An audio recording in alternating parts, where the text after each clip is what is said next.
Empezar.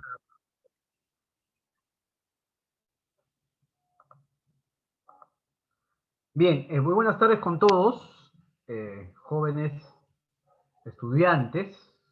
Espero que todos estén bien, ¿no? Y sus amigos y familiares también, eh, por lo menos sigan resistiendo esta pandemia.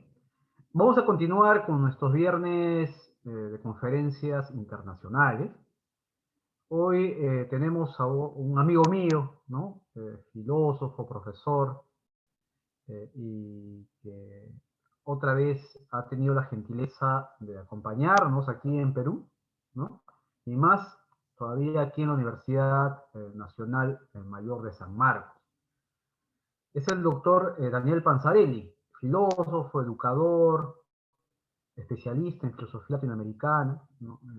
Y por supuesto un impulsor también de estos temas en su país. Él es catedrático, ¿no?, en la Universidad Federal de ABC, ¿no?, y que está muy preocupado, muy activo en aquello que pueda vincular justamente dos tipos de universos que conviven en América Latina y tan cerca y tan lejos como la película de Wim Wenders, ¿no?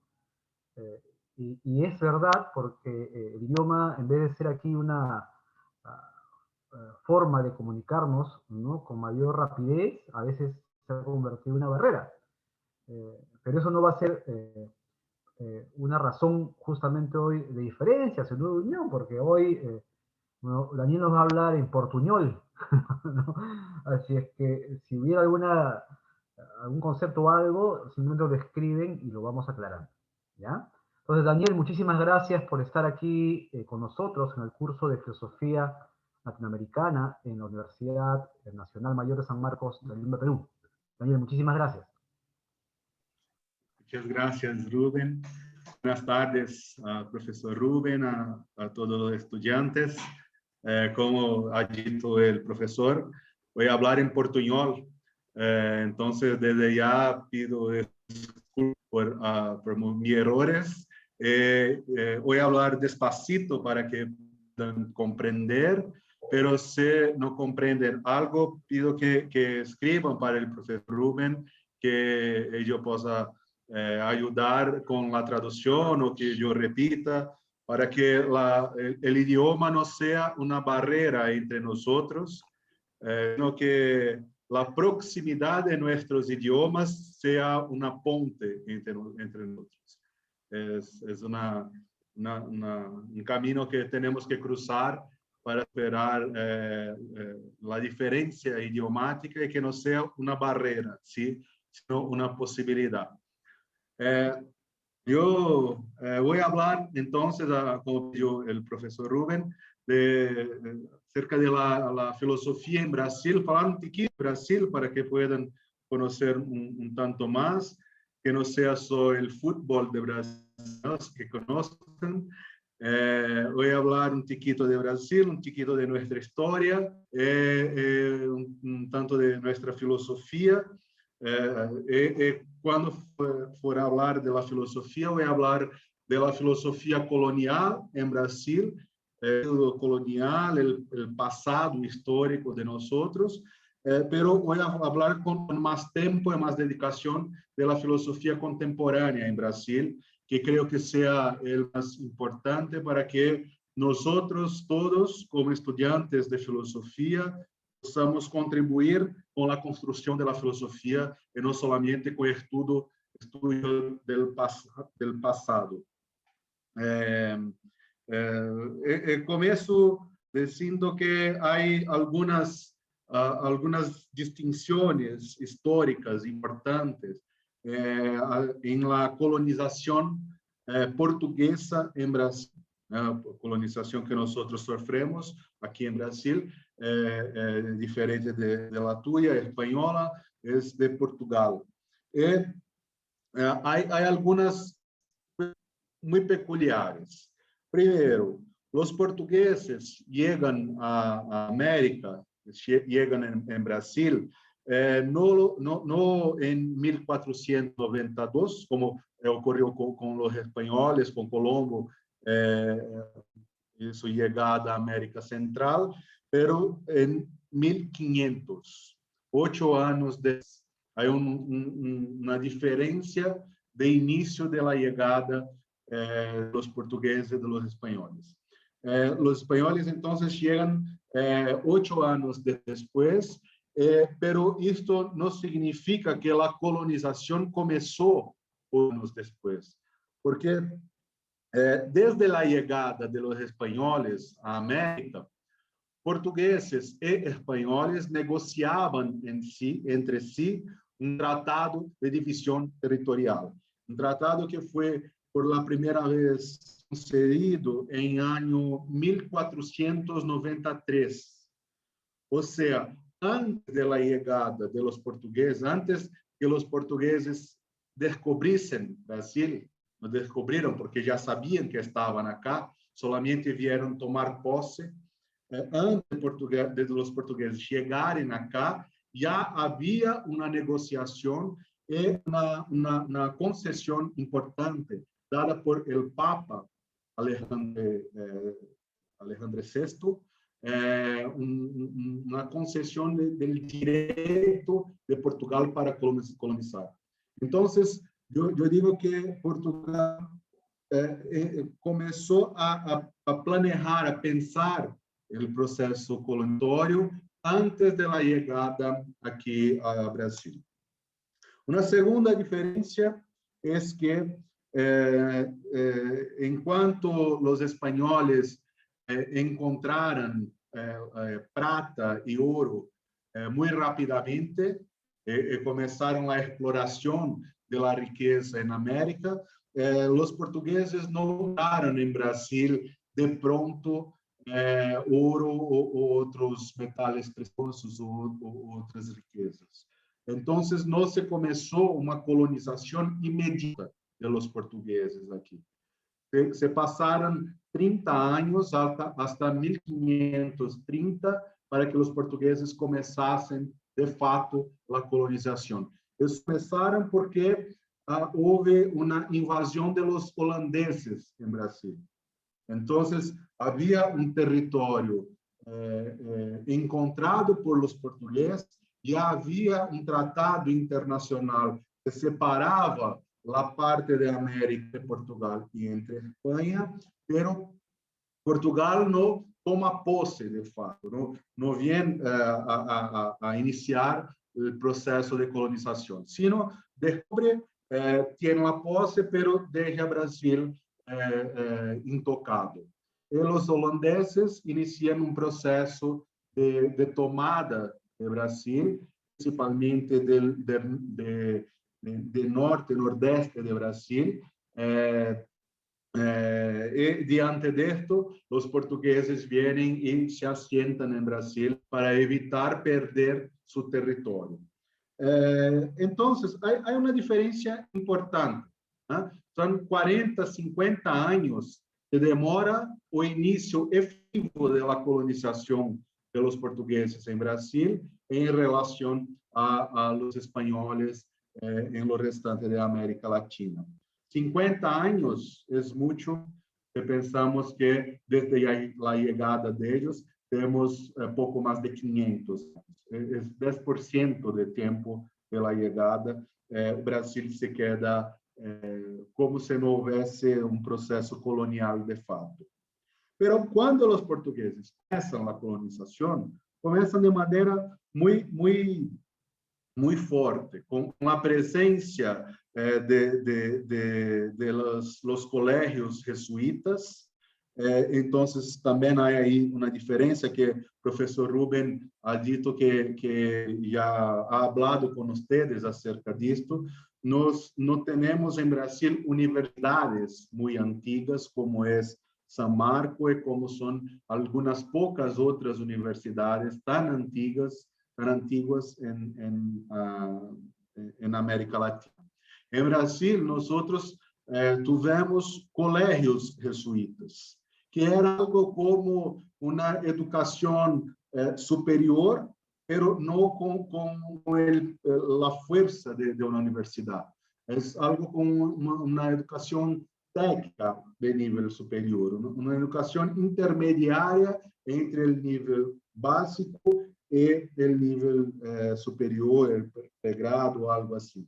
Havia cursos de pregrado, pero algunos, uma formação mais elementar, não uma formação universitária de fato.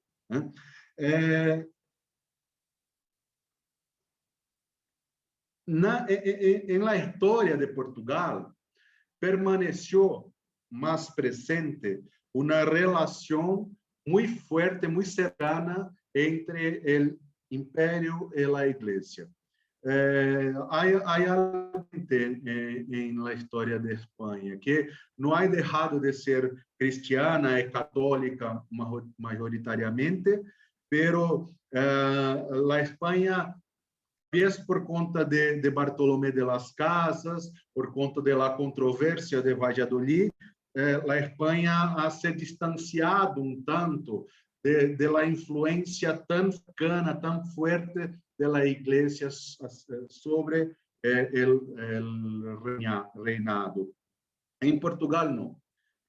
Quando o governo de Espanha proíbe la colonización de los indígenas, la esclavización de los indígenas, después de la controversia de René Sepúlveda con Bartolomé de las Casas, cuando el gobierno de España impede, prohíbe la esclavización de los indígenas, el gobierno de Portugal no ha hecho lo mismo.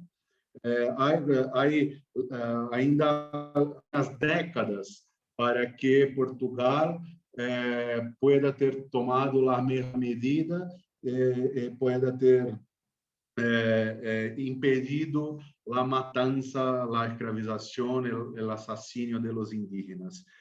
Talvez por esto, também en la cultura brasileña no se tenga tan presente, tan fuertemente presente las matrices indígenas como ocurre en muchos países de América Latina. Tenemos agora uma retomada muito importante, por exemplo, digo de um autor importante de Brasil, Darcy Ribeiro, estudioso de los indígenas de final del siglo pasado, que foi de los intelectuales más importantes de Brasil, junto com Paulo Freire, de sua mesma geração, que ha se esforçado por manter a importância do pensamento indígena vivo acá em Brasil. E hoje isso vai ganhando alguma repercussão maior com pensador importante que é Davi Kopenawa. Davi Kopenawa, indígena Yanomami, que ha ganhado repercussão muito importante em Brasil.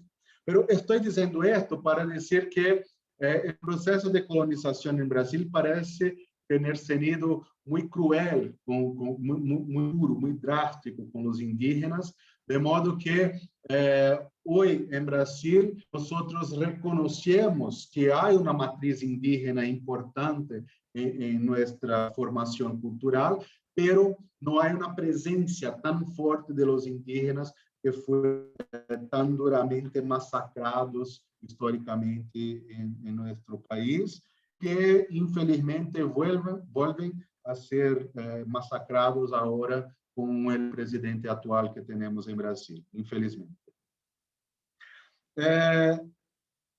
Elemento mais da história de Brasil que é interessante é que não há grandes rupturas em nossa história. Não há uma guerra de libertação, não há uma guerra foi travada dentro do Brasil. ¿Sí? No hay la independencia de Brasil es fruto de una negociación, no de un conflicto, un combate. Entonces no hay una ruptura. Primero, lo que ocurre es que la familia real portuguesa que vivia em Lisboa, em Portugal, Europa, necessitava sair de Portugal por conta da guerra com a França, com Napoleão, e a corte portuguesa é transferida para o Brasil. A realeza portuguesa é transferida para o Brasil e a sede do governo português passa a ser Rio de Janeiro em ano 1808. Então, há uma mobilização de toda a corte portuguesa que passa a viver em Brasil. Isto dá pela primeira vez em 1808 em Brasil avanço das instituições culturais e educacionais. Neste momento se cria, por exemplo, o Museu Nacional, a Biblioteca Nacional, o Teatro Nacional de Brasil, a estrutura cultural do país começa a surgir neste momento com a vinda da família real portuguesa para o Brasil. 1808. É muito tardio. É importante sempre lembrar que vocês estão em uma universidade de anos 1550 ou algo assim, não é? Aqui em Brasil, o início de uma estrutura de teatro, de cultura, de biblioteca, o início disso se dá em anos 1800. Ocorre que, depois de resolvida a guerra em Europa, entre França e diversos outros países, incluso Portugal, é necessário que o rei de Portugal vuelva a Portugal, que estava governando desde Brasil, desde Rio de Janeiro, o que motivava uma rebelião em Portugal. Então, ele tem que volver a Portugal e o povo brasileiro então disse: não, agora que nós temos alguma estrutura, banco, uma estrutura mínima do Estado brasileiro, o rei vai volver e nós vamos perder isto tudo. Então, há uma pressão, uma negociação se faz necessária e o Brasil proclama a independência em ano 1822. Pero miren, se proclama a independência, pero seguimos tendo um império, não se proclama a república ao mesmo tempo. O rei vuelve a Portugal e seu filho se queda sendo rei do Brasil.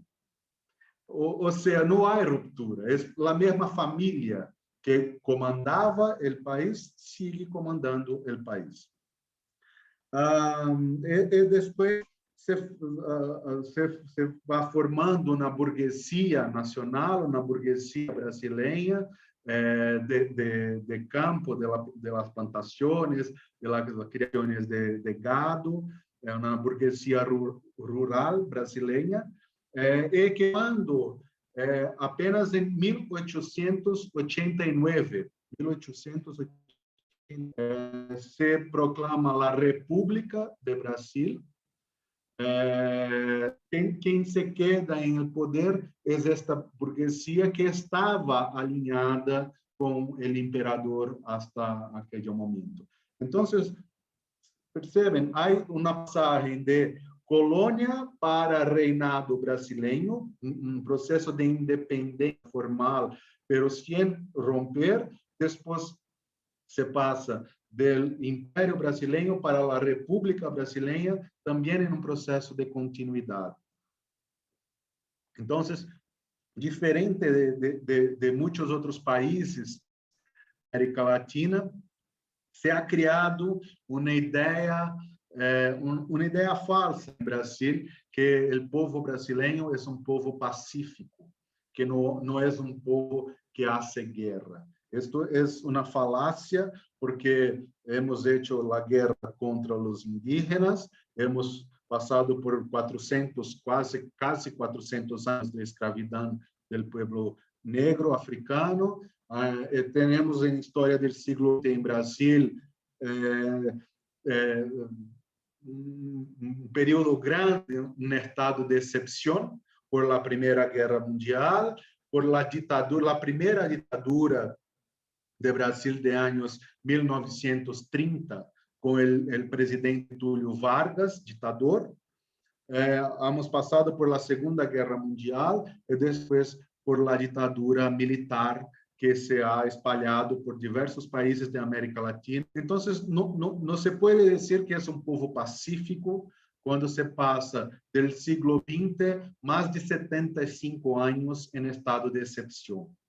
Pero hay no imaginario construído una idea de que somos pacíficos. ¿Por qué? Porque no hay grandes rupturas. Hay siempre un proceso de construcción, de continuación de modelos anteriores. Aunque pueda haber cambios de dirección, de percepción política, gobiernos que sean populares, más democráticos, pero no hay una gran ruptura en nuestra historia.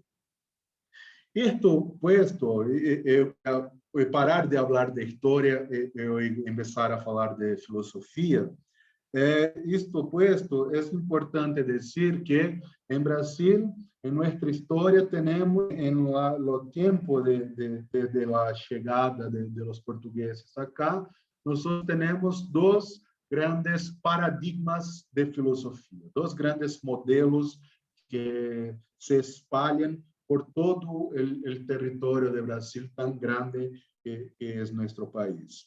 El primer modelo es justamente el modelo de los jesuitas, la Compañía de Jesús, que ha enseñado filosofía a toda América Latina desde el inicio de la colonización, y que en Brasil es la única responsable por enseñar filosofía desde 500 hasta 1759.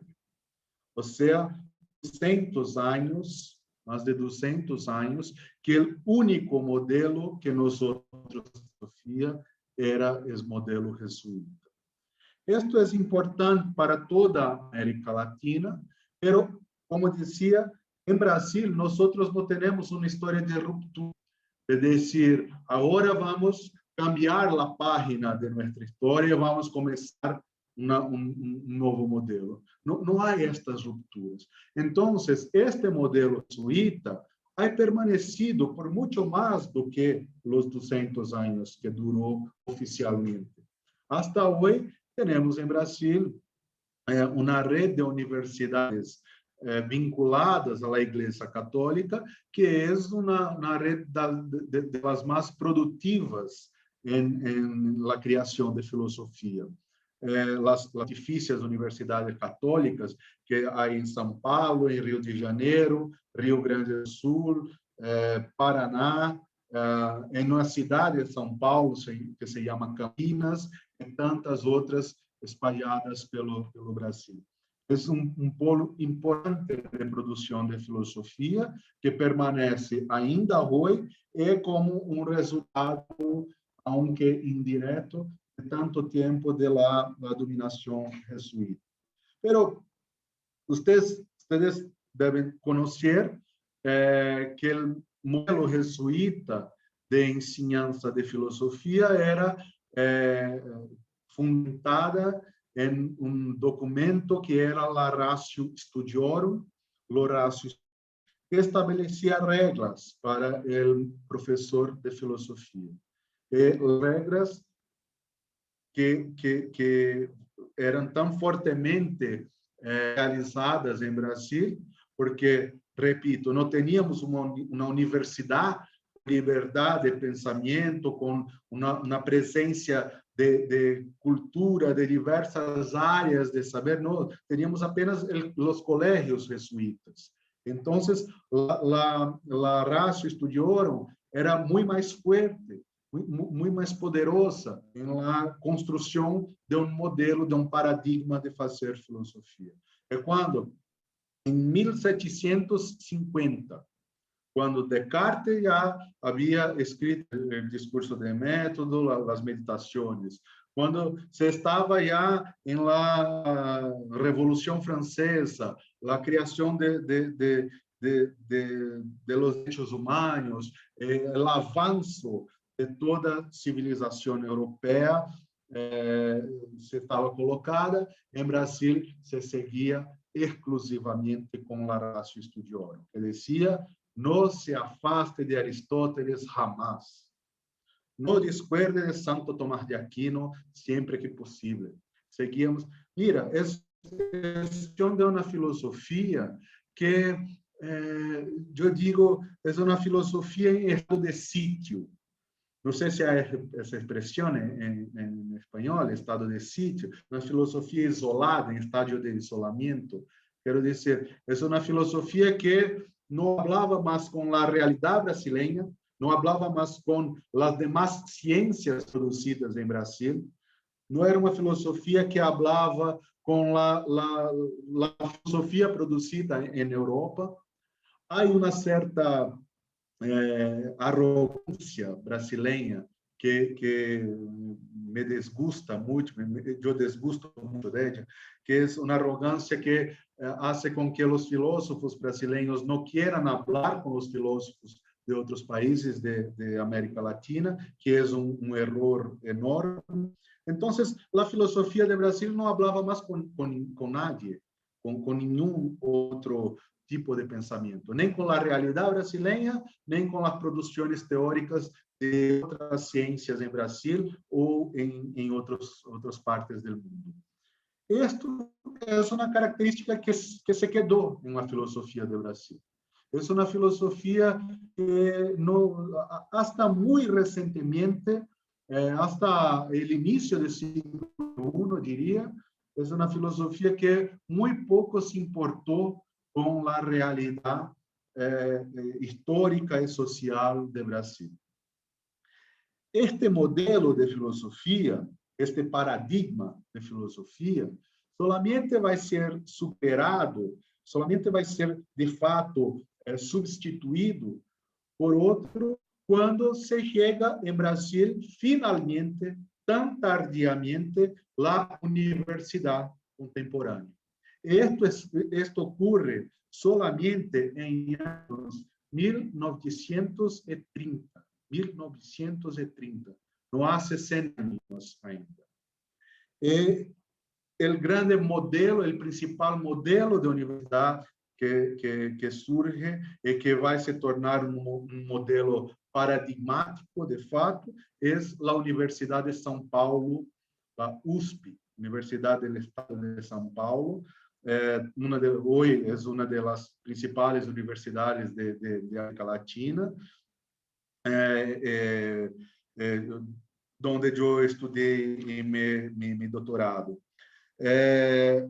La implantación de este modelo de universidad, que traz consigo a implantação de um modelo de filosofia que vai se espalhar por todo o Brasil, se dá a partir de los intelectuales franceses de años 1930, 40, 50.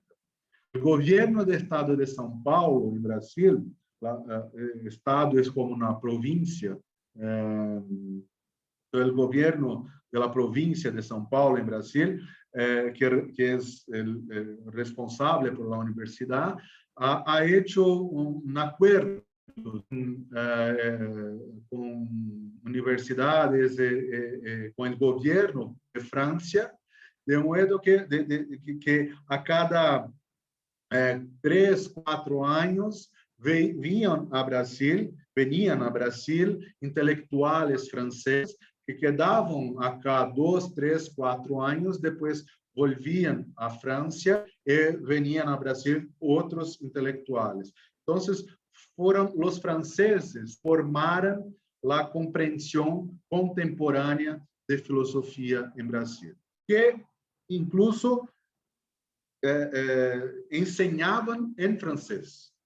Eles não falavam português, então eram classes que eram enseñadas en francés, por tanto, solamente para las élites brasileñas, para los jóvenes que eran capaces de comprender la língua francesa. E que era a filosofia em França naqueles 1930, 40? Era justamente o estruturalismo, o pós-estruturalismo, que chega a Brasil com uma compreensão.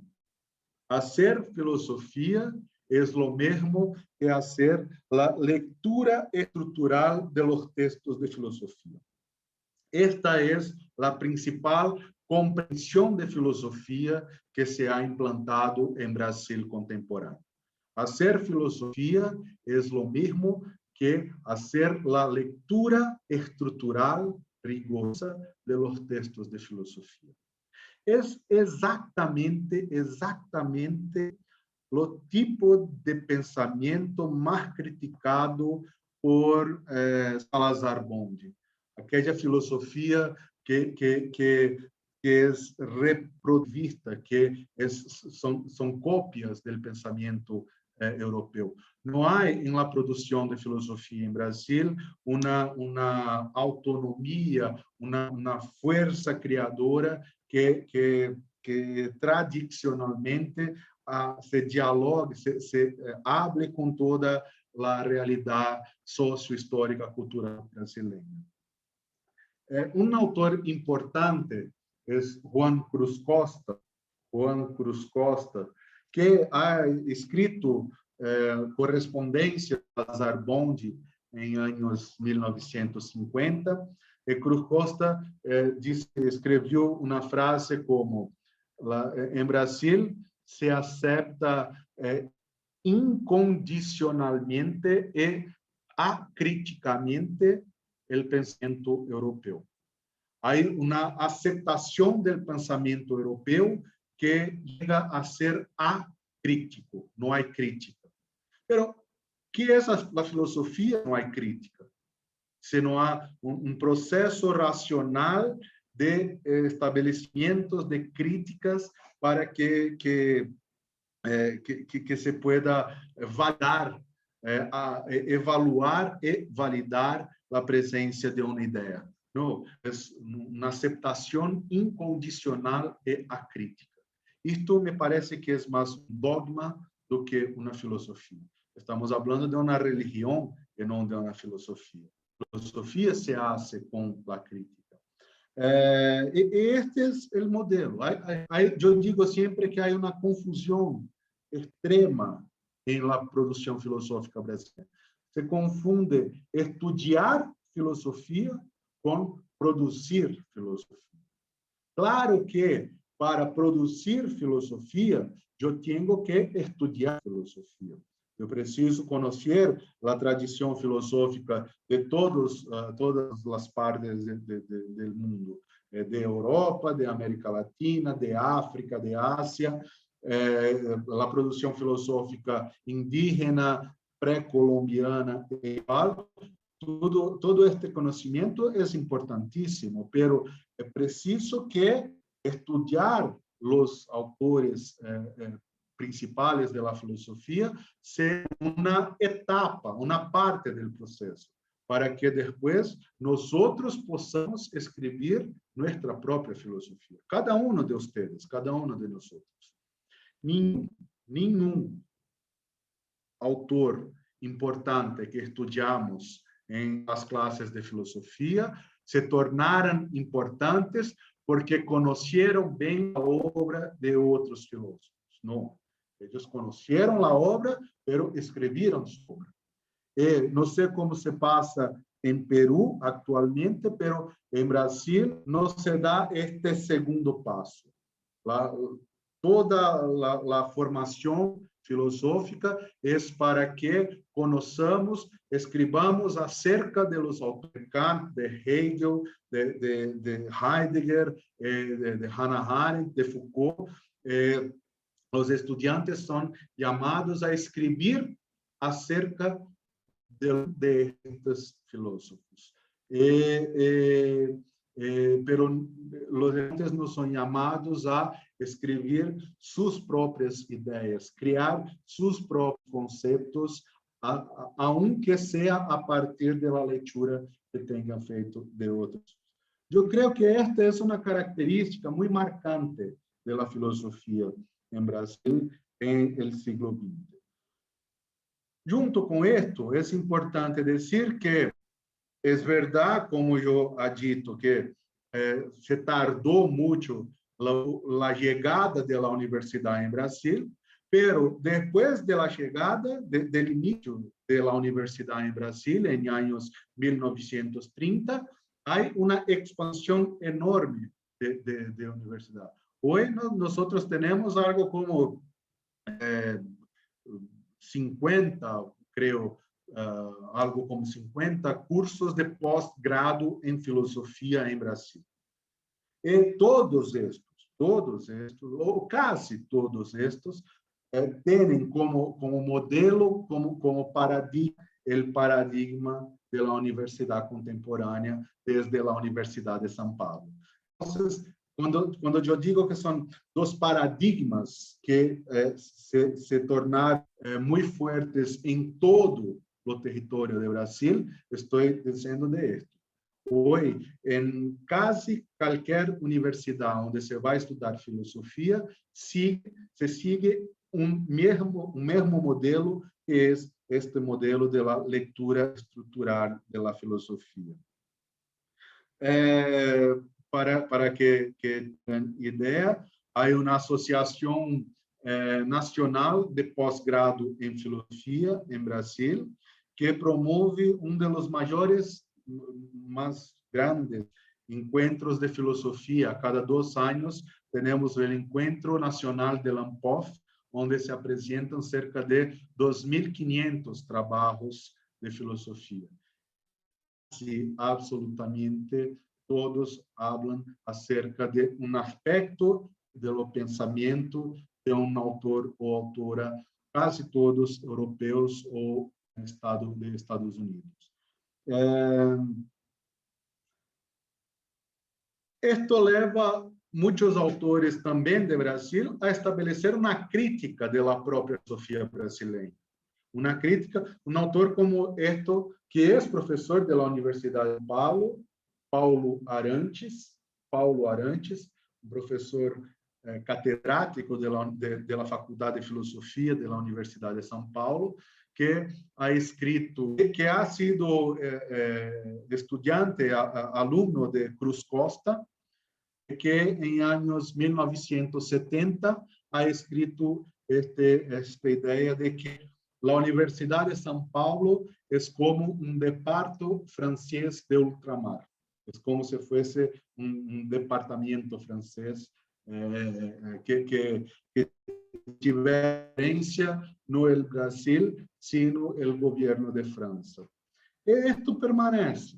Estas críticas son las críticas que permanecen.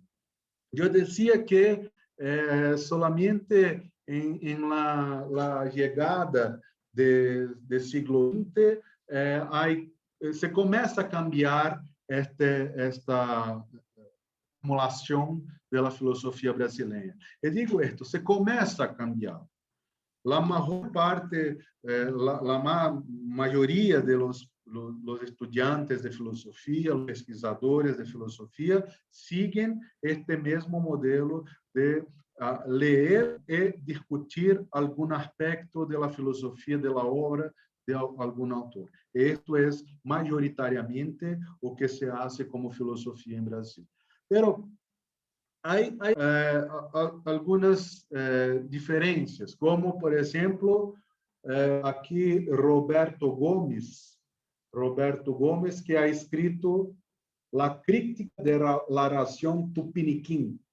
Es un chiste, obviamente, con el pensamiento de Kant. Esto viene de años, ainda 1980, algo así, en que, por tanto, es anterior a la crítica de la razón utópica de Henk Lammert, anterior a la crítica de la razón negra de Mbembe, es La crítica de la razón tupiniquim, en que Roberto Gómez estabelece justamente esta crítica, que nosotros en Brasil tenemos una vida cultural muchísimo fuerte, muchísimo rica, en nuestra música, en las artes, en la danza, en la literatura, tenemos algunas referencias importantísimas, en la música principalmente, pero en el momento de hacer filosofía, algo como que quedamos de lado toda la tradición cultural, toda la riqueza cultural de Brasil. Roberto diz, na hora de fazer filosofia, vestimos uma máscara greco-romana e hacemos filosofia com toda a seriedade. O pueblo brasileiro, que é um pueblo lleno de chistes, não hace chistes ao fazer filosofia. Não traz para a filosofia tanta riqueza de sua cultura, apenas sigue repetindo os europeus. As críticas como esta de Paulo Arantes, que fala de parto francês de ultramar, de Roberto Gómez, que hace a crítica de la razón tupiniquim, estas críticas se vão avolumando tardiamente em Brasil.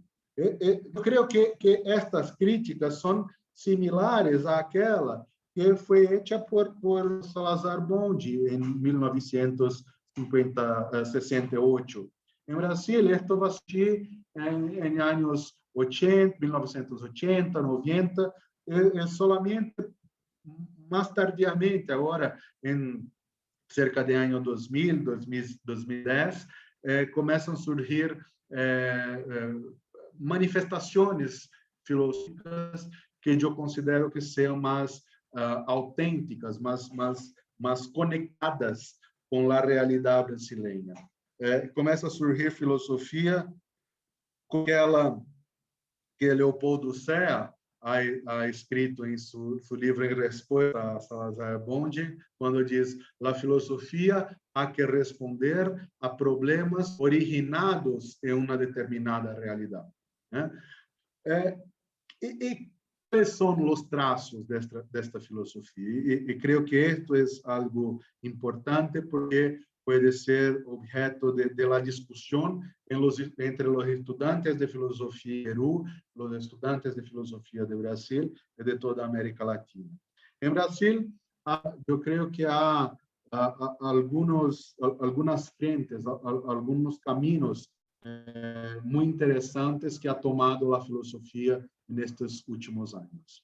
Primeiro, há talvez o mais importante, é a presença muito forte da filosofia africana e afrodiaspórica latino-americana como uma matriz de pensamento. Ha ganhado muita força a alegria, o orgulho de ser africano e termos em nossa história os fortíssimos da matriz africana. Portanto, esforço muito grande de reconexão entre Brasil como colônia portuguesa e países de África que também han sido colônias de Portugal, como Moçambique, como Angola, como Cabo Verde, que não têm esta distância idiomática que temos, por exemplo, nós de Brasil, vocês de Peru e de todo o resto da América Latina. Há esforço de reconexão entre Brasil e África. E eu creio que de esto está surgindo o que há de mais inovador, de mais criativo em la filosofia brasileira pelos últimos anos. Buscar, por exemplo, em las manifestações culturais africanas, em las manifestações religiosas de matriz africana, buscar categorias filosóficas tem sido algo muito rico. Que se queda que se passa quando penso em fazer filosofia não a partir da mitologia grega, como nós outros estudamos, com Platão, com Aristóteles, com tantos outros, sino fazer filosofia com a mitologia iorubá, com a mitologia Yedi, com a mitologia dos povos, dos pueblos africanos. Que significa pensar las divindades del panteón africano, de las culturas africanas, categorias filosóficas. Que significa pensar a força da mulher quando nós pensamos em Osun, uma diosa africana, como categoria filosófica. Não como um estudo da religião, não é isto. Da mesma forma que estudamos o anel de Giges, de Platão, o anel que quando se viste a pessoa se torna invisível, é algo da mitologia. É algo da mitologia. Estudamos isto como princípio filosófico. Quando estudamos Sísifo como categoria filosófica, Sísifo é um mito religioso, mas nós estamos tornando isto uma categoria filosófica.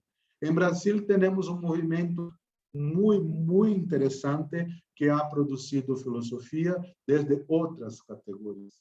Por que é tão interessante? Porque traz uma outra leitura de epistemologia, outra leitura de ontologia, uma outra leitura de ética, de política, de toda uma ressignificação de toda a filosofia. Mira, quando eu trago para a filosofia o pensamento banto, que diz: não existe eu, sino solamente nós outros. Que significa pensar toda a filosofia desde um princípio que não existe o isolado. Nós estudamos filosofia desde o uno, de maneira ontológica, desde Platão. E por toda a tradição da história da filosofia. Tradição da filosofia que é europeia. Então, trazer elementos do pensamento africano para nossa produção filosófica tem sido de uma riqueza muito grande. O mesmo se passa com os estudos de gênero. Com os estudos de gênero. Há movimentos fortíssimos de estudo de las filósofas. De las filósofas, que não é frequente na história da filosofia. Não sei como se passa em la língua espanhola, em Brasil ou em língua portuguesa. Se eu pego o Google, eu vou escrever filósofa, ele me corrige e diz filósofo, como se não houvesse filósofas. E este tipo de questões tem se tornado objeto de ser filosófico em Brasil, com a criação específica de estudos filosóficos da questão de gênero, não somente acerca do masculino e feminino, sino também de transgênero, de diversas outras manifestações da identidade de gênero e de sexualidade. Há, obviamente, um esforço muito significativo de conexão do pensamento brasileiro com o pensamento dos outros países da América Latina. Portanto, um estudo, um grupo talvez ainda o mais forte desta nova vertente do pensamento brasileiro, que se dedica a estudar os grandes autores de América Hispânica, e principalmente o Dr. Henrique Dussel, o Dr. Raúl Forné Betancourt, que é cubano, aunque esteja na Alemanha há tanto tempo, pero com sua proposta de filosofia intercultural, que tem uma matriz de estudo muito forte em Brasil, sobretudo em sul de Brasil, el sur de Brasil. también que es parte de nuestros cursos, autores como Salazar Bond, Francisco Miro Quesada, Leopoldo Sea, Dina Picotti, e tantos otros, Ceruti y tantos otros. Entonces, yo diría que se está en este momento cambiando la característica de los estudios filosóficos en Brasil, en parte, en parte. Hay hoy, en nuestros días, hay espacio para los estudiantes que quieran hacer sus estudios produciendo filosofía, no solamente reproduciendo o produciendo comentarios acerca de la filosofía.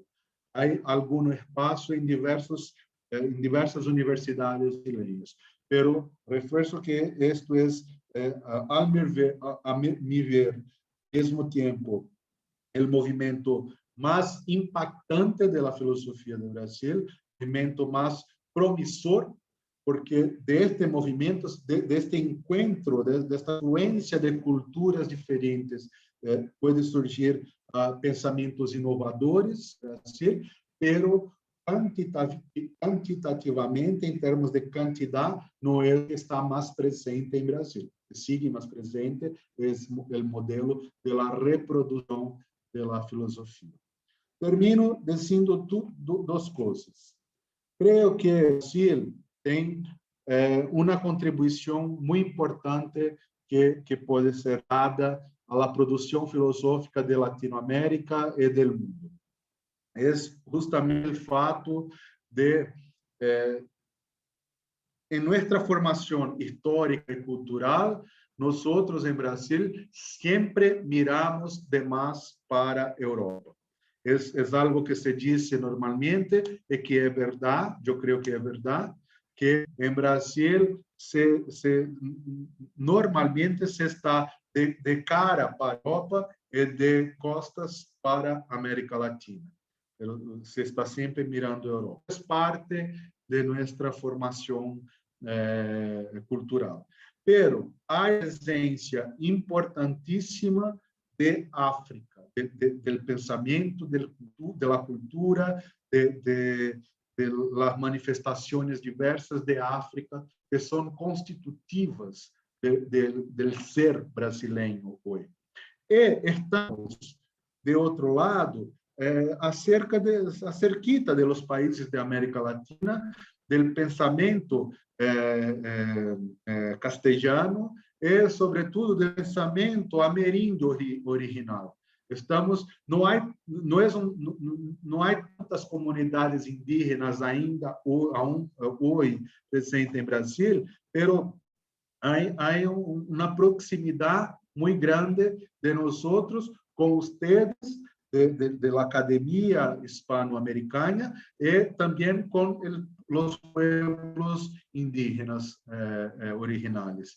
Em termos de geografia, de localização, Brasil está entre os indígenas e os africanos, e com uma proximidade muito cercana com a Europa. Eu creio que destas três matrizes culturais que nós temos em Brasil,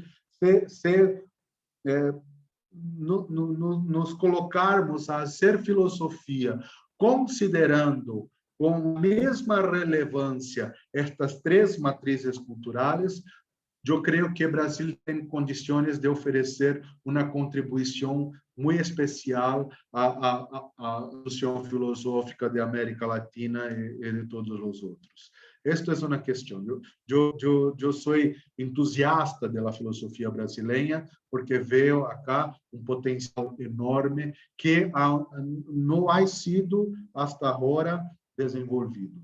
Não temos autores em nossa história, autores tão importantes e que sejam celebrados como vocês têm Mariátegui, tem Linca e tantos outros. Temos, claro, Paulo Freire, pero educação. Temos em la economia, em la ciência política, creio que em la filosofia ainda está a se produzir em Brasil uma referência tão especial como Salazar Bond ou como Miro Quesada. E o segundo ponto que termino dizendo é que eu creio, creio que é um acto de fé, é a minha percepção como professor, como maestro aqui em Brasil, que a grande força transformadora da filosofia é a mesma que a força transformadora do país, que é a juventude. Los jóvenes estudiantes de filosofía no se quedan más solamente estudiando, leyendo, escribiendo acerca de los autores. Esto no es más suficiente. Los jóvenes estudiantes de filosofía están cada vez más deseando leer, conocer para producir filosofía y transformar la realidad. Me parece que é um movimento que ha começado e não se pode mais parar. Não se pode mais parar. Um movimento que vai transformar, nas próximas décadas, o cenário filosófico brasileiro para que sejamos mais produtivos e, então, possamos dialogar de maneira mais ativa com vocês de Peru e tantos outros de México, Argentina, onde se produz a filosofia que chamamos propriamente de filosofia latino-americana.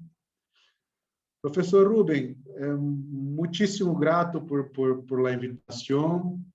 Esta era a minha exposição inicial. Espero que os estudantes possam ter compreendido o portunhol e me quedo à disposição para as perguntas e para seguirmos a conversa. De acuerdo, gracias Daniel. Vamos a pasar entonces a la primera ronda. Los 5 van a preguntar. Jeremy primero, segundo Lucero, tercero Vicenzo, cuarto Felipe y el último de la primera ronda es...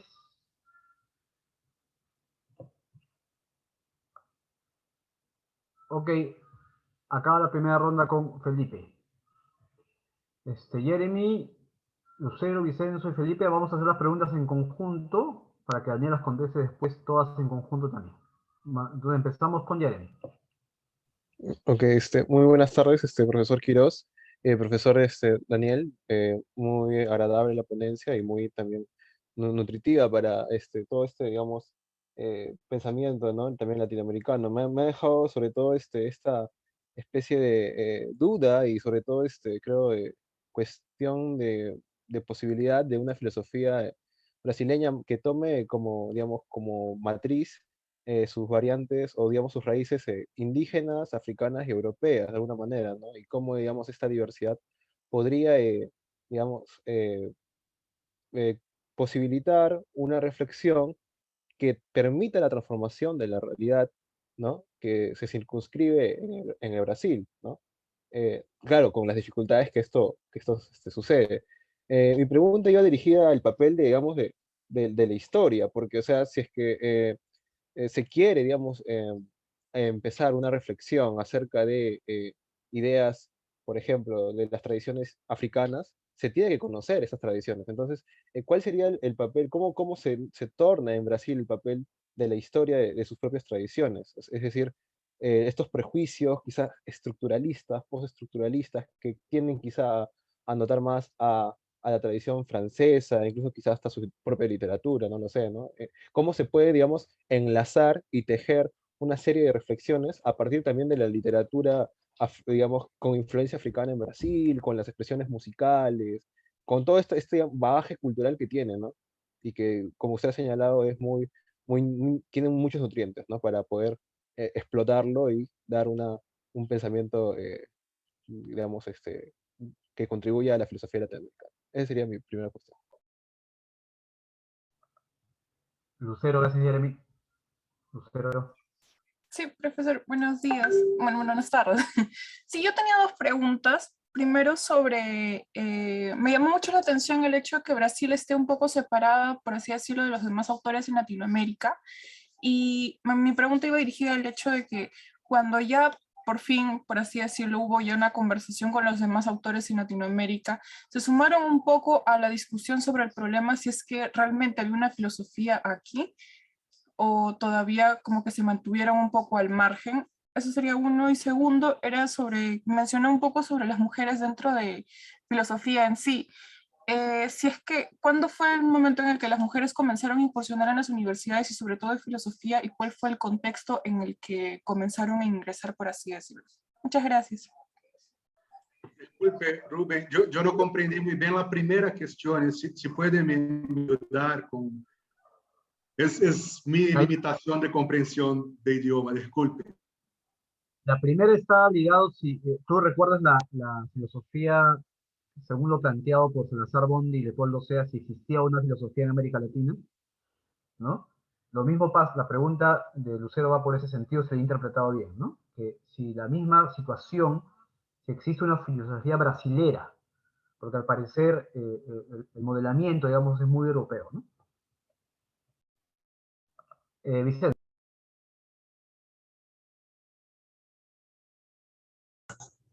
Buenas tardes. Sí, yo tenía dos preguntas. La primera era sobre la independencia. Si la revolución que hubo fue de arriba hacia abajo y si esto fue fundamental para consolidar la unidad nacional del Brasil. Una revolución de arriba hacia abajo, no de abajo hacia arriba. Lo segundo era más relacionado a Portugal, con el descubrimiento del Japón, del África, de la Ruta Rosa que querían hacer como si fuera una suerte de canal de Panamá, pero en África. Sé que esto parte por un mito, y abordo la palabra mito porque en una pelea en la Edad Media en Portugal se aparece Cristo y les dice a, no recuerdo cómo se llamaba este príncipe portugués, que su misión era propiciar o promover el reino de Cristo. Y bajo este super mito empieza la colonización del África y del Japón incluso, pero es diferente. Y quería saber si este mito, no tomándolo como algo religioso, sino como una fuerza o actividad que propicia algo, tiene también su fuerza en el Brasil. Esas serían mis dos preguntas. Gracias, Vicenzo. Felipe, te escuchamos. Sí, profesores, buenas tardes. Yo tenía una duda en torno al tema de los paradigmas que se habían mencionado. Me parece que los paradigmas, tanto jesuita como el paradigma de la Universidad de Sao Paulo, terminan por, si bien limitar esta búsqueda o comprensión de las cuestiones africanas o de género, quería hacer dos cosas acá. La primera es explicar una especie de símil, porque o una analogía, una comparación con lo que vendría a ser el Tahuantinsuyo en Perú y en la historia sudamericana, eh, bueno, tal vez hispano-sudamericana, ¿no? Para hacer esa diferencia con la filosofía en Brasil. Me parece que el Tahuantinsuyo termina por generar una especie de imperio que actualmente o durante mucho tiempo dentro de la filosofía peruana es algo que se ansía y se busca constantemente, obviando algunos puntos que podría ser como las jerarquías y las cuestiones negativas de las cuales se puede hablar en torno al Tahuantinsuyo. En consecuencia, la filosofía hispanoamericana del sur tiene como eje central esta reivindicación a saberes antiguos e indigenistas, en contraste o comparación con los paradigmas que se acaban de presentar en la ponencia.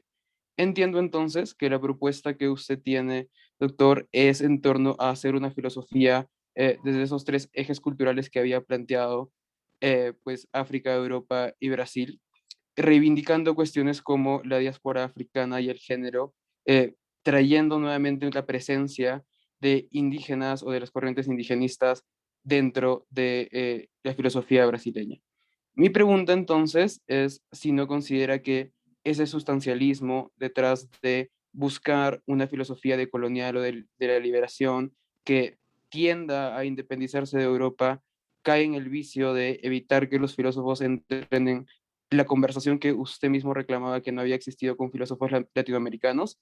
Es decir, si es que retomar o recordar los mitos africanos o retomar y recordar las luchas de género contemporáneas que existen, no termina por ser un sustancialismo negativo que encierra la filosofía latinoamericana únicamente en estas discusiones, o que los atrapa a una indicación, como en el caso de la filosofía quizá hispanoamericana del sur, del Tahuantinsuyo, cerrando entonces la comprensión, por ejemplo, de pueblos olvidados distintos a los imperios o de otros que también son olvidados, porque la construcción de los discursos filosóficos también pues tienden a hegemonizar algún tipo de actor. Entonces, en consecuencia, no sé si usted podría notar algún tipo de peligro en el sustancialismo que propone.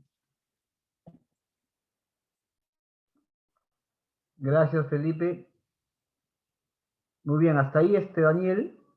Luego Marcos es el primero de la segunda ronda. Pasen la mano, por favor, aquellos que ya participaron, para que dejen pase también al segundo grupo. Daniel, te escuchamos entonces.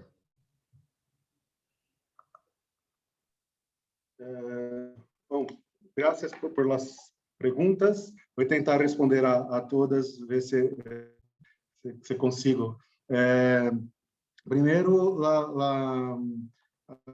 de estudio de historia, o quanto é necessário que se estude a história africana e a história também indígena para que o conhecimento destas culturas possam ser base para a produção também filosófica. É absolutamente imprescindível. Houve uma mudança muito importante na educação brasileira em anos 2004, 2006, aproximadamente, durante o governo de Lula, todo o governo de Lula houve em Brasil um esforço muito grande por a democratização da cultura, da educação, da educação universitária, para que não seja apenas uma educação das elites. Neste movimento ha surgido uma lei muito importante, que é uma lei que obriga a enseñanza de história e cultura africana e afro-brasileña em las escolas de educação básica. Os niños e os jovens de la educação básica e média. Então, é claro que não há uma presença tão forte, tão robusta de estes conteúdos em la educação básica, pero estão presentes. Em algumas províncias de Brasil, alguns estados, como chamamos acá, como é o caso de Bahia, há uma presença muito mais forte, muito mais robusta. Desta maneira, esta lei que obriga, que torna obrigatória a enseñança de história e cultura africana e afro-brasileira, é um marco em toda a educação nacional. Alguns mais diretamente, outros de maneira mais tímida, mas todos nós passamos a ter em nossos estudos algum conhecimento acerca de África, acerca da diáspora, acerca incluso da filosofia africana. Então, eu creo que é importantíssimo o estudo de história, que não seja apenas a história eurocêntrica, e em Brasil surtiu um efeito muito importante a aprovação desta lei que obriga este conteúdo, porque não somente os estudantes da educação mais básica passam a crescer e conhecer elementos desta cultura, mas também os professores têm que fazer a formação. Então, formar-se para poder ensinar. Então, surgiu em Brasil pós-grado em pensamento africano, começa a haver pesquisas de maestria sobre a filosofia africana, é algo que é muito rico, que é não somente sobre a filosofia africana, o pensamento, a cultura africana, mas também do encontro, porque é um conhecimento novo. Quando se fala de África, é quando se fala de encontro da cultura africana con la cultura indígena de Brasil, con la cultura europea de otras matrices que se quedan acá. Hay una riqueza muy grande de este encuentro. Esto todo se está estudiando en los últimos 10 años más o menos acá en Brasil, y ya se puede ver en 10 años, un periodo tan corto, su perspectiva histórica, un periodo tan corto, pero ya se puede ver cambio en la forma de pensar de los estudiantes, de los maestros, de las personas en general. Entonces, estoy de acuerdo acerca de la importancia de estudios de historia, que también sean estudios de historia indígena, estudios de historia africana y todo más. Acerca del problema de la filosofía do Brasil, se entendi bem a questão, mira, aquelas críticas que são hechas por Salazar em capítulo 1 de seu livro, Existe uma Filosofia em Nuestra América, exatamente aquilo se verifica em la filosofia do Brasil. No prefácio, a introdução, não me recordo, de seu livro, Salazar Bonde escreve algo como estou falando de la filosofia hispano-americana, pero tenho elementos para crer que estas análises se aplicam a toda a filosofia de Latinoamérica. ¿Por qué tenía estos elementos? Yo creo que una de las respuestas es porque había una correspondencia, una troca, un cambio de correspondencia muy intenso entre Salazar Bonde y João Cruz Costa de Brasil. João Cruz Costa, que en años 1956 ha escrito un importante livro que é Contribuição à História das Ideias no Brasil, Contribuição à História das Ideias em Brasil, e as conclusões de Salazar, de Cruz Costa neste livro são muito parecidas com a crítica que ha hecho Salazar Bonde em seu livro. Pero me parece que a crítica de Salazar Bonde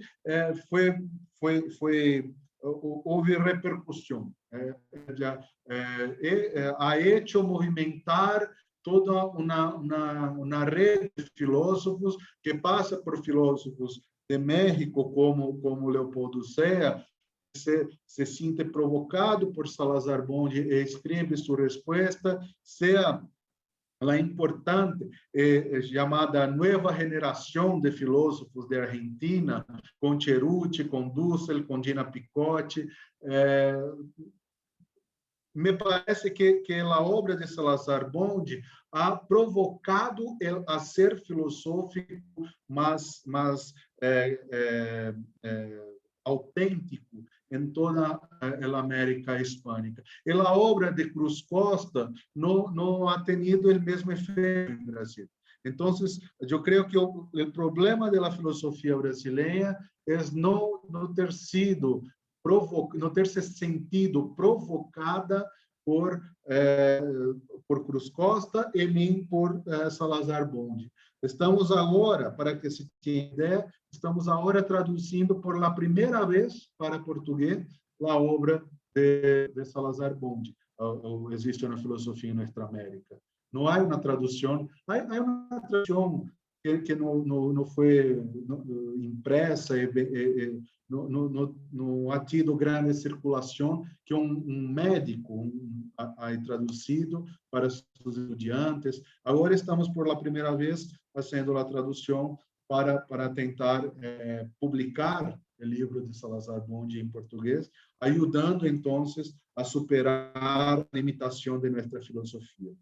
E acerca das mulheres em la filosofia em Brasil, mira, temos entre nós uma filósofa importantíssima que se chama Marilena Chaui, que foi secretária de governo na área de cultura em São Paulo, que tem uma produção, uma expressão muito grande, pero é uma estudiosa de Spinoza, principalmente. Há outras produções, pero uma estudiosa de Spinoza. O que penso é que justamente desta matriz de pensamento indígena, de pensamento africano, do movimento do feminismo negro africano, do chamado mulherismo africano, estes movimentos han provocado as filósofas de Brasil a serem também sua reivindicação, a colocarem também em discussão a condição específica de ser mulher e a ser filosofia. Há outra forma de ver, de sentir, de estar em el mundo sendo mulher em relação à forma de los hombres. As mulheres se han imposto, se han colocado duramente dizendo nós outras acá estamos. Me recuerdo que há uma discussão acerca disto hecha por Paulo Freire em seu livro Pedagogia de la Esperança, que é uma obra já de Paulo Freire mais idoso, mais viejo, que reflete acerca da pedagogia do oprimido. Paulo Freire, neste livro Pedagogia de la Esperança, pede desculpas por sua forma que não era consciente, porque havia machismo em sua forma de agir. Então, estas manifestações também têm ajudado a estimular e abrir espaço para que as mulheres exijam se imponham, se coloquem como produtoras de filosofia de maneira muito peculiar. Isto tem tido uma repercussão e uma aceitação muito interessante na história recente do Brasil. De novo, eu creio que parte destes resultados da política, novamente, do governo do presidente Lula, quando cria ministério especial para as mulheres. Ministério que trata especificamente das condições das mulheres, da violência contra a mulher, dos direitos das mulheres em sua condição diferenciada, que é a condição dos homens.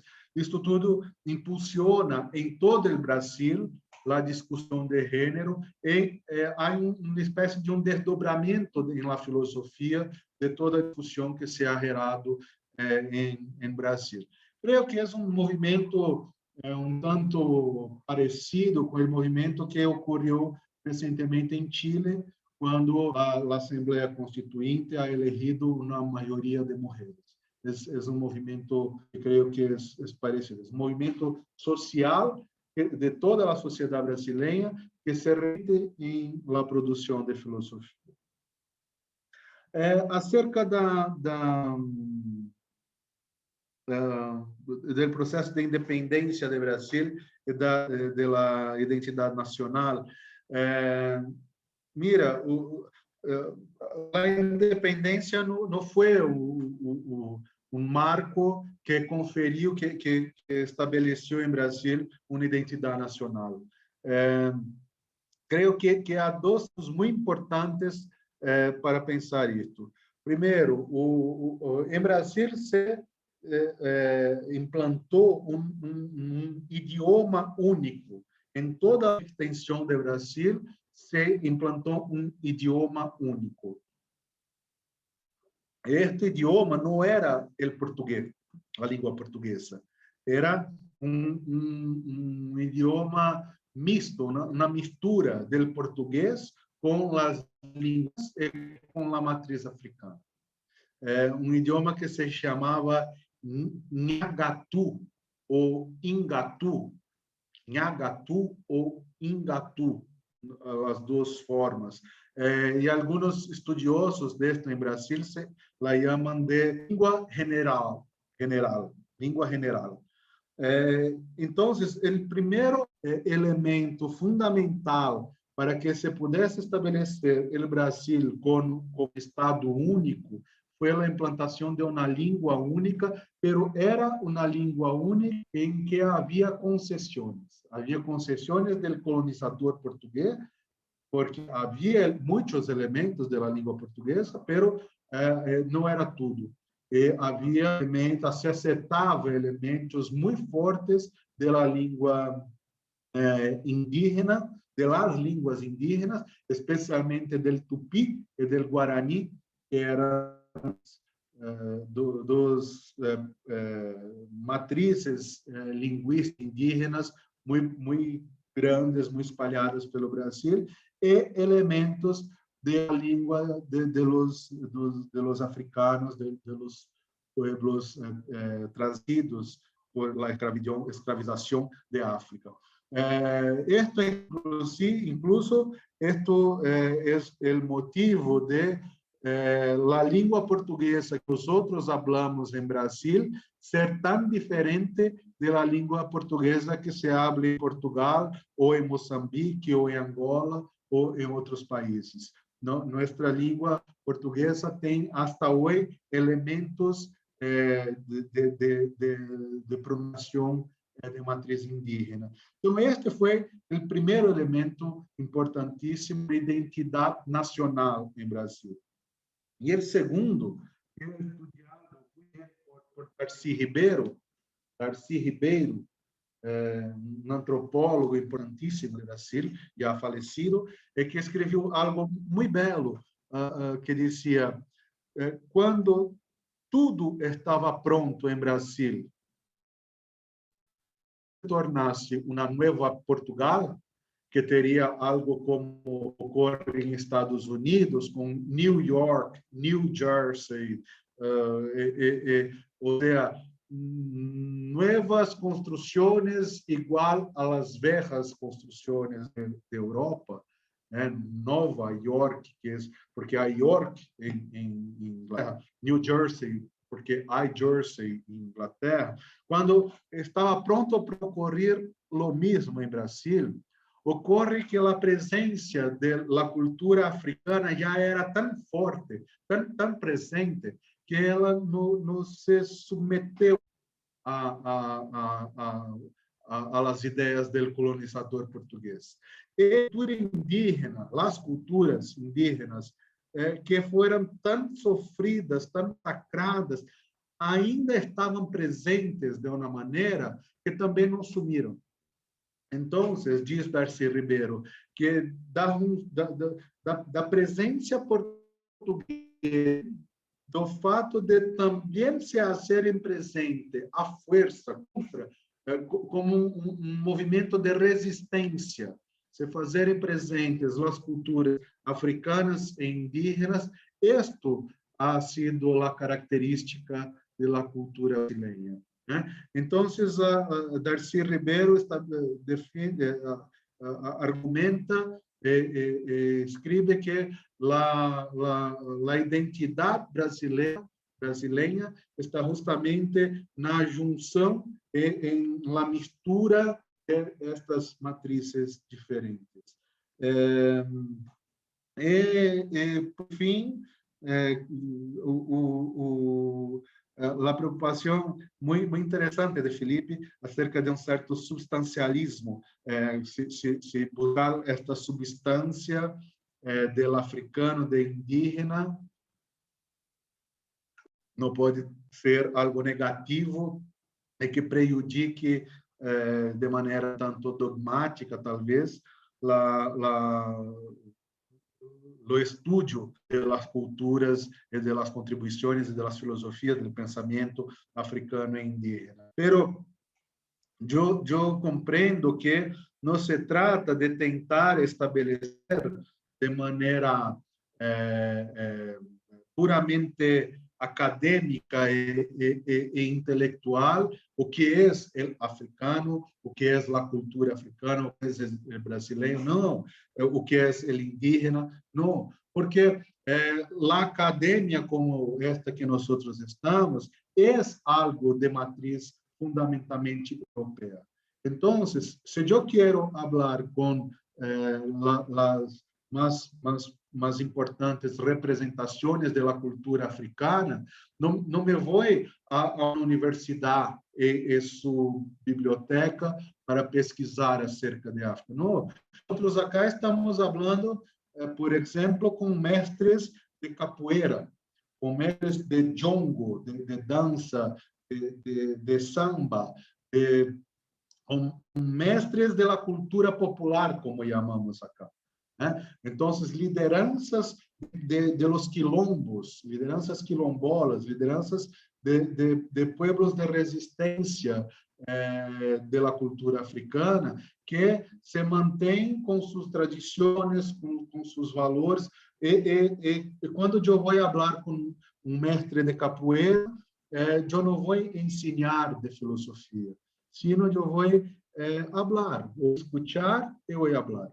Eu vou escuchar e aprender com ele os elementos de sua cultura, o que significa, como vem a história, como vem o tempo, o que significa a categoria filosófica comunidade, quando estou falando com eles. Então, não se trata de um estudo, eu diria, puritano, de procurar lo que os antropólogos han escrito, os antropólogos brancos, europeus ou europeus pensados, han escrito sobre acerca da cultura africana ou indígena, sino de ir a la conversa, o diálogo direto com as culturas, e nos colocando a nós outros, filósofos e filósofas, como aprendizes. Ouvir e aprender com eles e também oferecer a eles a contribuição com algo que conheçamos e que possamos também ensinar. Então, não se trata de buscar uma substância propriamente metafísica de suas culturas, sino de um diálogo intercultural real, ético, respeitoso e de aprendizado de ambas as partes. Não sei se creio que eu pude responder todas as questões, Rubem. Sigo à disposição. Gracias, Daniel. Vamos a la última ronda. Marcos, perdón. ¿Quién es más? Johnny segundo.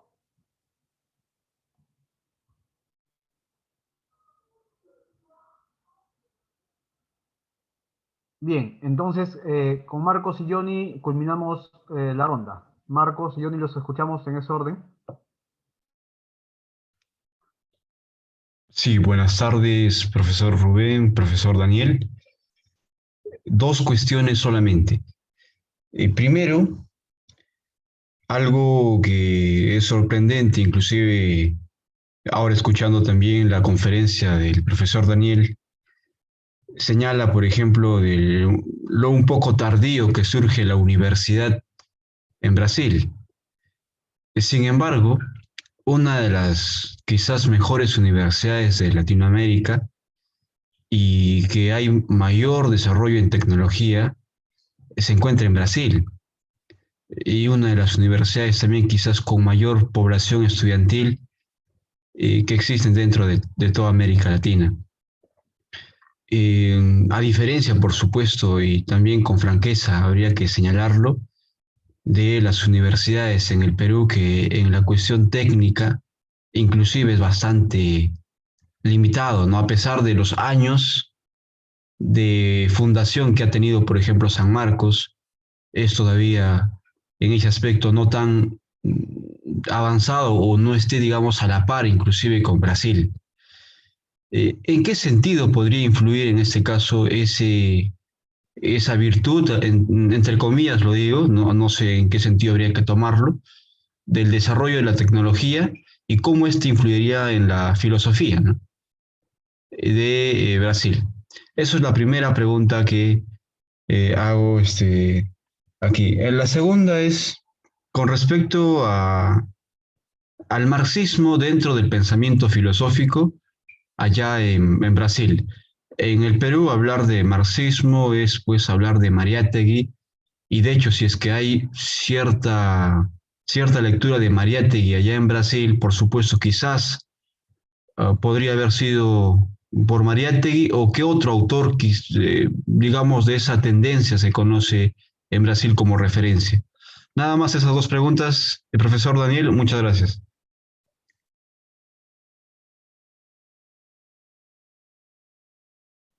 Johnny, te escuchamos. Buenas tardes, ¿me escuchan? Correcto.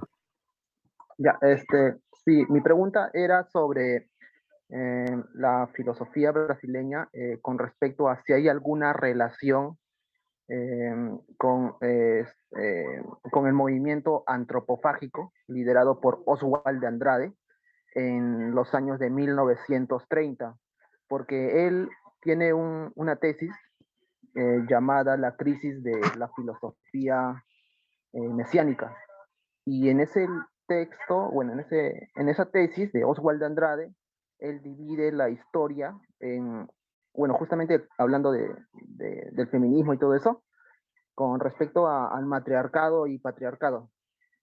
Y menciona que el matriarcado es el mundo del hombre primitivo, y el otro, el patriarcado, se supone que es el civilizado.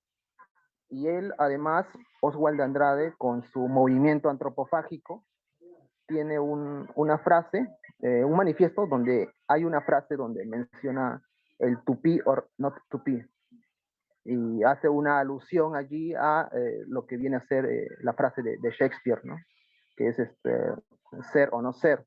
Y da a entender que, bueno, según algunos críticos, que hay alguna especie de síntesis entre el mundo occidental y la propuesta que se viene haciendo en Sudamérica, ¿no? Con respecto al tupí, que es era una tribu guaraní, si no me equivoco, que practicaba la antropofagia, ¿no? Comerse a las personas. Esa es mi pregunta, si hay alguna relación entre ese movimiento y la filosofía. Gracias. Daniel, con eso acabamos esa última ronda. Gracias, Rubén, y los estudiantes que han hecho las cuestiones. Primero, acerca la universidad tardía en Brasil, al mismo tiempo la Universidad de São Paulo, como una de las primeras, para ser muy más correcto, existieron algunas pocas universidades antes de esto, pero como universidades mesmo, en años 1910, 1908, entonces sigue siendo muy recientes, pero estas eran universidades anarquistas, universidades que fueron creadas por movimientos anarquistas, una en el departamento de Amazonas, en Brasil, y una en Paraná. Pero estas universidades no siguieron, funcionaron por algunos años, 8, 10 años, y cerraron sus actividades por las dificultades del propio movimiento social anarquista. Entonces, cuando yo hablo que las primeras universidades son la Universidad de São Paulo, la Universidad de Rio de Janeiro, son las universidades que foram implantadas e siguen muitos anos como se espera que seja uma universidade. Ocorre que tenho que volver a falar um pouco de história de Brasil, então. Em anos 1930, há um presidente muito importante de nossa história, que é Getúlio Vargas, que se torna presidente se pratica um golpe de Estado, e se torna um presidente ditador, se queda em governo por muito mais tempo do que seria seu período legal. O Estado, o Departamento de São Paulo, se coloca fortemente contrário ao governo de Getúlio Vargas. Então, há esforço de São Paulo de algo como criar no Estado, no Departamento de São Paulo, a mesma estrutura do governo federal de Brasil. Então, se cria banco do Estado de São Paulo, uma universidade de São Paulo e outras estruturas, algo como numa disputa entre o governo federal de Getúlio Vargas e o governo de São Paulo. E a burguesia brasileira é muito concentrada em São Paulo. A plata, a riqueza brasileira é muito concentrada, hasta hoje, muito concentrada em São Paulo. Então, o que ocorre é que nesta disputa, a burguesia de São Paulo ha colocado muita plata na criação da Universidade de São Paulo. Por isso, é uma universidade, ao mesmo tempo, jovem, algo como 90 anos de vida. Para vocês, a tua universidade é uma universidade jovem, pero, ao mesmo tempo, uma universidade que surge com muito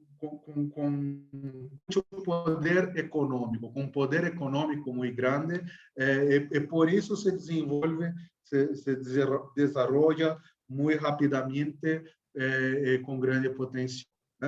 Pero há desenvolvimento muito forte na área de engenharia, há desenvolvimento muito forte na área da saúde, sobretudo com a fundação, uma parceria com a Fundação Rockefeller dos Estados Unidos.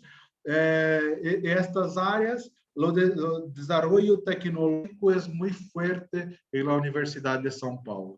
Em la filosofia, se busca o que eu disse anteriormente, se busca o modelo francês, que não era o modelo de buscar como ocorreu em las áreas técnicas, de compreender a realidade brasileira e desenvolver os conhecimentos técnicos de saúde, de engenharia, de outras áreas. Não, a filosofia se quedou como algo distante da realidade brasileira. Então, o desenvolvimento global de toda a Universidade de São Paulo, tal como o desenvolvimento das áreas mais técnicas, foram muito fortes, muito amplos, e o mesmo não ocorreu com a filosofia, que se quedou muito conservadora, muito reclusa, de tal sorte que, se te pergunto quais são os grandes filósofos brasileiros que vocês conhecem, talvez não conheçam nenhum ou conhecerão um ou outro. Eu estou aqui e falo de 2, 3 filósofos peruanos que já li, que conosco. Então, eu creio que o desenvolvimento de filosofia na universidade brasileira não é tão forte quanto o desenvolvimento da própria universidade brasileira, ainda, aunque seja uma universidade recente. Acerca do marxismo em Brasil, eu diria que temos algumas representações muito importantes. Em la educação, talvez a mais conhecida mundialmente, que é Paulo Freire. Paulo Freire, que é estudioso de Marx, especialmente da escola gramsciana, de Gramsci, da educação, e por esta vertente traz o pensamento marxista para a educação como filosofia da educação, né? Como bases teórica para compreender e formular as propostas de educação. Pero Hay otros autores de campo de la economía política, de la ciencia política, autores como Caio Prado Júnior, como Nelson Werneck André, que son todos membros de los partidos comunistas de Brasil. En Brasil tenemos varios partidos, gremiaciones de partidos comunistas, alguns autores dos mais importantes. Vou escrever seus nomes em chat para que entendam.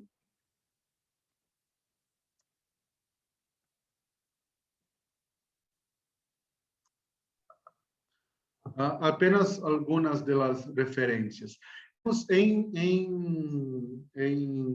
Na filosofia, professor muito importante, chamado João Quartim de Moraes, vou escrever também. João Quartim de Moraes, que ha escrito uma série de 5 livros com a história do marxismo em Brasil. Se te interessa por este tema, sugiro conhecer a obra do professor João Quartim de Moraes, A História do Marxismo em Brasil. E, por fim, a questão de John, de movimento antropofágico, é muito interessante. Este texto que você citou, Johnny, La Crisis de la Filosofia Messiânica, é texto que foi escrito para que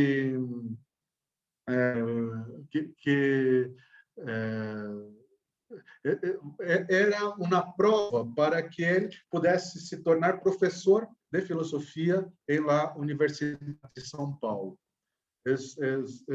O poeta, o filósofo, escrevendo um texto para entregar como prova para que pudesse se ingressar em um concurso, se tornar professor da Universidade de São Paulo. E não foi aceito. Ele não foi aprovado para ser professor. Então, isto mostra que o movimento antropofágico não se repercutiu em la filosofia. Há uma repercussão do movimento antropofágico nas artes, em la dança, em la música, muito forte, las artes plásticas, las pinturas, com Tarsila do Amaral, pero la filosofia não se passou o mesmo.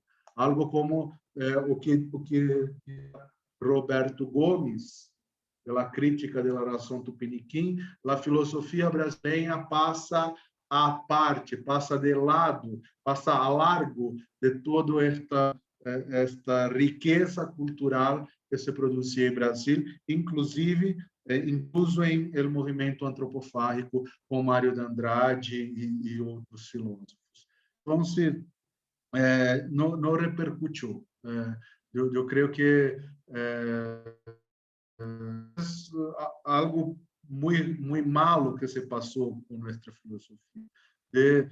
Nós outros filósofos e filósofas de Brasil, nos apropriarmos de tanta manifestação cultural tão ricas, tão buenas, tão fantásticas que há em la cultura brasileira, pero em la filosofia seguimos solamente discutindo o que escreveu Kant, o que escreveu Hegel, o que escreveu Platão ou qualquer outro. Este é o cambio que eu dizia que passa a ocorrer solamente agora em los anos 2000, 2010, quando se passa a ter espaço para discussões acerca destas interfaces entre várias manifestações da cultura e a filosofia. Pero é algo muito recente, não é algo que se passou nos anos 30, 40, 50.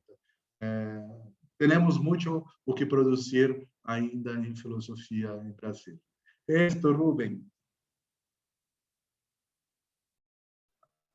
Perfecto, Daniel, y muchas gracias también a los estudiantes que han participado, los saludo, por supuesto, por su intervención, ¿no? A muchos de ellos interesantes, que nos han abierto además escenarios para poder conversar aún más, porque como dijimos al comienzo, la filosofía de Brasil o brasilera aún está por ser un mundo por descubrir por muchos de nosotros, ¿no? Así que con Daniel hemos dado un primer paso importante, creo yo, porque es la primera vez que tenemos en San Marcos una presentación de la filosofía brasileña en los últimos años, ¿no? Entonces habría que intensificar, pensar, Daniel, en algo tal vez un poco más consistente, ¿no? De repente algún seminario intensivo, digamos, para que tengamos en algún momento esta suerte de diálogo y vaso comunicante entre ambas tradiciones. Así es que bueno, te mando un abrazo cordial, Daniel, muchísimas gracias. Gracias por estar aquí en San Marcos, por lo menos virtualmente, ¿no? Y te tendremos, espero, físicamente pronto, apenas se cierren estos circuitos de lo pandémico que nos retrasa tanto para poder conversar y tomarnos un café realmente, ¿no? Así que un cordial abrazo, mi querido amigo Daniel, desde Lima, Perú, y muchísimas gracias por estar aquí en la universidad. Muchas gracias a usted también, Rubén, estudiantes. Solo voy a mostrar que acá en Brasil también tenemos las obras del profesor Rubén, que están aquí en nuestra biblioteca. Muchas gracias a ustedes todos. Seguiremos en otros diálogos, certamente. Muchas gracias. Un abrazo. Muy bien. Entonces nos vemos con todos.